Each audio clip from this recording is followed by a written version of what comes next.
Hello everyone, welcome back to the channel. If you haven't watched the budgeting episode, then I recommend you to watch that before you continue watching this. Link is in the description and the top right corner. So now that you've started budgeting and tracking your expenses on a regular basis, the next logical and most important step is to create your own emergency fund. So what is emergency fund? An emergency fund is a financial safety net for future mishaps or unexpected expenses. So, in simple words, emergency fund is the spare money you must have at any given point of time. This should be used only at emergency situations like a job loss so that you can sustain while searching for a new opportunity or any medical requirement. Although health insurance covers medical requirement, I'm mentioning it here because there might be a situation where health insurance may not support cashless transactions. So, how much should your personal emergency fund be worth? Step 1, know your average monthly expenditure. Now that you've started budgeting and tracking your expenses, you would know how much is your average monthly expenditure value based on your lifestyle. Step 2, multiply that value by 3x to 6x based on your preference and suitability.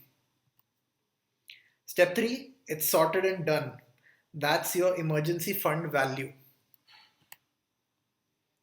For understanding the concept better, let's take an example. Let's say a person earns 70,000 rupees in hand per month and spends around 40,000 rupees on an average.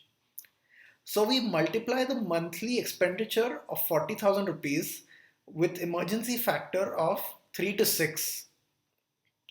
The person can have his or her emergency fund between the range of 1,20,000 rupees to 2,40,000 rupees based on his or her preference and suitability. Now we address one of the most important questions regarding emergency fund. Where do you park your emergency fund? Ideally, it should be kept in your savings account, unused and untouched. If keeping it in your regular savings account tempt you to use it, then following are your options. Open a separate savings account only for emergency fund purpose. If this is not feasible, then book a fixed deposit of this amount, which would be a better option. But always check the redemption clause of how easily you can get your money if prematurely withdrawn. If you're slightly ambitious and comfortable, then you can opt for investing in liquid funds, which would have high liquidity and minimum risk, which would also reward with a slightly better rate of return than a fixed deposit.